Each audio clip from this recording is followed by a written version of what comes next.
ಮಾರ್ಕೆಟಲ್ಲಿ ಟೊಮೊಟೊ ತುಂಬ ಚೆನ್ನಾಗಿ ಬಂದಿದೆ. ತುಂಬ ಕಮ್ಮಿ ರೇಟಲ್ಲಿ ಸಿಗ್ತಾ ಇದೆ.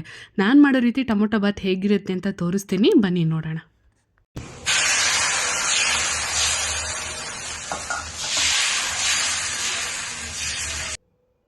ನಮಸ್ತೆ, welcome to Shivamogga kitchen. Tomato bath ಮಾಡೋಕ್ಕೆ ಮೊದಲಿಗೆ ಅನ್ನ ಮಾಡ್ಕೋಬೇಕಲ್ವಾ, ಅದಕ್ಕೆ 5 ಲೋಟ ಆಗೋಷ್ಟು ನೀರನ್ನು ಕುಕ್ಕರಲ್ಲಿ ಹಾಕ್ಕೊಳ್ತಾ ಇದ್ದೀನಿ. ಅದೊಂದು ಚೂರು ಬಿಸಿ ಆಗಲಿ. ಆ ಬಿಸಿ ಆಗ್ತಿದ್ದಂಗೆ ಅದಕ್ಕೆ ಒಂಚೂರು ಪಲಾವ್ ಎಲೆ, ಒಂದು ಸ್ವಲ್ಪ ಅರಿಶಿನ, ಒಂದು ಸ್ವಲ್ಪ ಉಪ್ಪನ್ನು ಹಾಕ್ಕೊಂಡು 2.5 ಲೋಟ ಆಗುವಷ್ಟು ಅಕ್ಕಿ ಹಾಕಿ ಕುಕ್ಕರ್ ಕೂಗಿಸ್ಕೊಂಬಿಡೋಣ. ಒಂದು ವಿಷಲ್ ಆದರೆ ಸಾಕಾಗುತ್ತೆ.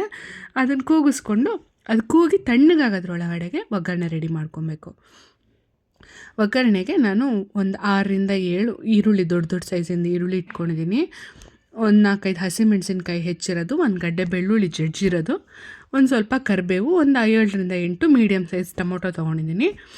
ಇದಕ್ಕೆ ಈಗ ಒಂದು ಬಾಣಲೆಯಲ್ಲಿ ಎಣ್ಣೆ ಹಾಕಿ ಕಸೂರಿ ಮೇಥಿ, ಸೋಂಪು, ಹಾಗೆ ಹಸಿಮೆಣಸಿನ್ಕಾಯಿ, ಕರಿಬೇವು, ಬೆಳ್ಳುಳ್ಳಿ ಇದಿಷ್ಟನ್ನು ಫ್ರೈ ಮಾಡ್ಕೊಬೇಕು. ಬೆಳ್ಳುಳ್ಳಿ ಒಂಚೂರು ಕಂದು ಬಣ್ಣ ಬಂದರೆ ಫ್ಲೇವರ್ ಚೆನ್ನಾಗಿ ಬಿಟ್ಕೊಳ್ಳುತ್ತೆ. ಅದಿಷ್ಟಾದ್ರ ಮೇಲೆ ಈರುಳ್ಳಿ ಹಾಕಬೇಕು.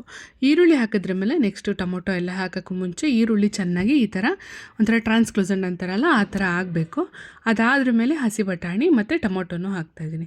ಈರುಳ್ಳಿ ಚೆನ್ನಾಗಿ ಫ್ರೈ ಮಾಡ್ಕೊಳ್ಳೋದು ತುಂಬ ಮುಖ್ಯ. ಅರ್ಧಂಬರ್ಧ ಫ್ರೈ ಮಾಡಿಬಿಟ್ರೆ ಬೇಗ ಹಳಸೋಗುತ್ತೆ. ಹಾಗಾಗಿ ಪೂರ್ತಿ ಫ್ರೈ ಆದ್ರ ಮೇಲೆ ನೆಕ್ಸ್ಟ್ ಪ್ರೊಸೆಸ್ ಶುರು ಮಾಡಬೇಕು. ಇದಕ್ಕೆ ಅಂತಲ್ಲ, ಯಾವುದೇ ರೈಸ್ ಐಟಮ್ ಮಾಡಬೇಕಾದ್ರೂ ಅಷ್ಟೇ. ಇದನ್ನು ಚೆನ್ನಾಗಿ ಫ್ರೈ ಮಾಡಿ ಒಂಚೂರು ಉಪ್ಪು ಹಾಕ್ಕೊಂಡ್ರೆ ಬೇಗ ಫ್ರೈ ಆಗುತ್ತೆ. ಈಗ ಒಂದು ಅರ್ಧ ಫ್ರೈ ಆದ್ರ ಮೇಲೆ ಉಪ್ಪು ಹಾಕಿ ನಾನು ಮಾಡ್ಕೊಂಡಿರೋ ಟೊಮೊಟೊ ಬಾತ್ ಪೌಡರ್ ಕೂಡ ಹಾಕ್ಕೊಳ್ತೀನಿ. ಅದು ಹೇಗೆ ಮಾಡ್ತೀನಿ ಟೊಮೊಟೊ ಬಾತ್ ಪೌಡರ್ ಅಂತ ನೆಕ್ಸ್ಟ್ ಪ್ರೊಸೀಜರ್ ತೋರಿಸ್ತೀನಿ.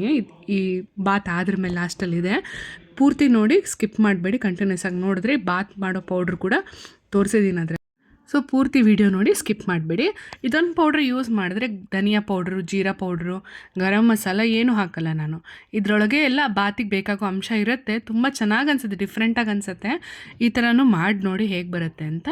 ನೀಟಾಗಿ ಆ ಟೊಮೆಟೊ ಎಲ್ಲ ಮಷಿ ಥರ ಆಗಬೇಕಂದ್ರೆ ಚೆನ್ನಾಗಿ ಬೆಂದಾದ್ರ ಮೇಲೆ ಮೇಲಿಂದ ಒಂಚೂರು ಕೊತ್ತಂಬರಿ ಸೊಪ್ಪು ಉದುರಿಸಿ, ಉಪ್ಪು ಕರೆಕ್ಟಾಗಿ ಅದಕ್ಕೆ ಎಷ್ಟು ಬೇಕೋ ಅಷ್ಟು ಹಾಕ್ಕೊಂಡು ಒಲೆ ಆಫ್ ಮಾಡಿಬಿಟ್ಟು ಇಷ್ಟರೊಳಗೆ ಅನ್ನನೂ ತಣ್ಣಗಾಗಿರುತ್ತೆ, ಅದನ್ನು ಇದ್ರೊಳಗೆ ಹಾಕಿ ಕಲಿಸ್ಬಿಡೋದು.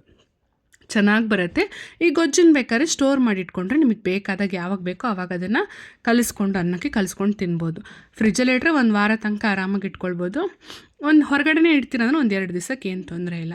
ಚೆನ್ನಾಗಿ ಎಣ್ಣೆ ಹಾಕಿ ಬಾಡಿಸಿರೋದ್ರಿಂದ, ಬರೀ ಎಣ್ಣೆಲೇ ಬಾಡಿಸಿರೋದ್ರಿಂದ ಬೇಗ ಹಾಳಾಗಲ್ಲ. ಈಗ ಮಸಾಲೆ ಬಾತ್ ಪೌಡ್ರ್ ಹೇಗೆ ಮಾಡೋದು ಅಂತ ತೋರಿಸ್ತಾ ಇದ್ದೀನಿ. 2 ಚಮಚ ಆಗೋಷ್ಟು ಕಡಲೆಬೇಳೆಗೆ 2 ಚಮಚ ಕೊತ್ತಂಬರಿ ಬೀಜ, 1 ಚಮಚ ಜೀರಿಗೆ, 1 ಚಮಚ ಉದ್ದಿನಬೇಳೆ, ಒಂದು 1/4 ಸ್ಪೂನ್ ಆಗೋಷ್ಟು ಮೆಂತೆ, ಒಂದು ಅರ್ಧ ಸ್ಪೂನ್ ಆಗೋಷ್ಟು ಕಾಳುಮೆಣಸು, 2 ಚಕ್ರ ಮೊಗ್ಗು, ಒಂದು 3 ಲವಂಗ, ಒಂದು 3 ಏಲಕ್ಕಿ. ಇದಿಷ್ಟನ್ನು ಫಸ್ಟಿಗೆ ಚೆನ್ನಾಗಿ ಫ್ರೈ ಮಾಡ್ಕೊಳ್ಳೋಣ. ಒಂದು ಅರ್ಧ ಫ್ರೈ ಆಗಿ ಘಮ ಘಮ ಅಂತ ಬರುತ್ತೆ, ಸುವಾಸನೆ ಬರೋಕ್ಕೆ ಶುರುವಾಗ್ತಾ ಇದೆ ಅನ್ನುವಾಗ ಒಂದು 20 ಒಣಮೆಣಸಿನ್ಕಾಯಿ, ಒಂದು ಮುಷ್ಟಿ ಆಗೋಷ್ಟು ಕರಿಬೇವು, ಮೇಲಿಂದ 1 ಚಮಚ ಕೊಬ್ಬರಿ ಎಣ್ಣೆ. ಮೆಣಸು ಹಾಕಿದ ತಕ್ಷಣ ಒಂಚೂರು ಕೊಬ್ಬರಿ ಎಣ್ಣೆ ಜೊತೆಗೆ ಹಾಕಿದ್ರೆ ಘಾಟ್ ಬರೋಲ್ಲ. ಮೆಣಸಿನ್ಕಾಯಿ ಹುರಿಬೇಕಾದ್ರೆ ತುಂಬ ಕಷ್ಟ ಅನಿಸಲ್ಲ. ಹಾಗಾಗಿ ಒಂದು ಸ್ವಲ್ಪ ಕರಿಬೇವು ಮತ್ತು ಒಣಮೆಣಸು, ಎಣ್ಣೆ ಎಲ್ಲ ಹಾಕಿ ಹುರಿದಾದ್ಮೇಲೆ ಇದನ್ನು ಪೌಡ್ರ್ ಮಾಡ್ಕೊಂಡು ಬರೋಣ. ಒಂದು ಸುತ್ತು ಪೌಡ್ರ್ ಆದ್ರ ಮೇಲೆ ಇವಾಗ ಹಸಿ ಗಸಗಸೆ 1 ಸ್ಪೂನ್ ಹಾಕ್ತಾಯಿದ್ದೀನಿ. ಮತ್ತು ಅದನ್ನು ಇನ್ನೊಂದು ರೌಂಡು ನೀಟಾಗಿ ಪೌಡ್ರ್ ಮಾಡ್ಕೊಂಬಂದರೆ ಪೌಡರ್ ರೆಡಿ ಆಯಿತು. ಇಷ್ಟ ಆಯಿತು ಅಂತ ಅನ್ಕೋತೀನಿ. ಇಷ್ಟ ಆದರೆ ಲೈಕ್, ಕಮೆಂಟ್ ಆ್ಯಂಡ್ ಶೇರ್, ಹಾಗೆ ನಿಮ್ಮ ಫ್ಯಾಮಿಲಿ ಜೊತೆಗೂ ಶೇರ್ ಮಾಡಿ. ಸಬ್ಸ್ಕ್ರೈಬ್ ಮಾಡದೆ ಹೋಗ್ಬಿಡಿಪ್ಪ, ಆಗಾಗ ಬರ್ತಾ ಇರಿ ನಮ್ಮ ಮನೆಗೆ.